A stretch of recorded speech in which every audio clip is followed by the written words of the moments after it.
Selamünaleyküm hürmetli abunəçilərimiz. Bağatdakı Ökü Avtosavda kanalımız podpisçiləri. Bugün 9 avqust 2026 yıl növbətdə isə olamız avtomatik oldu.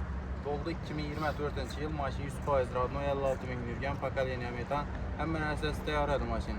Baxasına pula 127 milyon son pul oldu. Xazarı satavdan Mirzalılarımız xaridli oldular. Təbrikliyimiz daha aytarım. İşleriniz hayırlı olsun ve sizlere arkalarından sizlerin elinizle başarılı olup bırakılacak.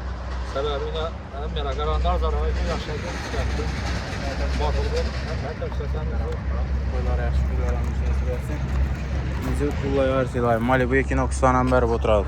Düzətəmiz maşın 100% radno 2024 pokoleniya metan qoyulan. Ruhla cruise control multimedia, CC3 monitor, video registrator disləmə, müvəccə təyar rasxodları qılınan bonusuna çixolundan qoşub bərdik. Şunun icra ayının arxada maşın gerək olsa özlərimizə müraciət qılarinlə. Zor ətib taxlab bərəmiz xuda xalasa. Kütəm zəmələriz Bağatdakı Ökü Avtosavda cəması 24 saat xizmətdə. Klientlə köp savda zor, baxalar arzan gələ verəsə.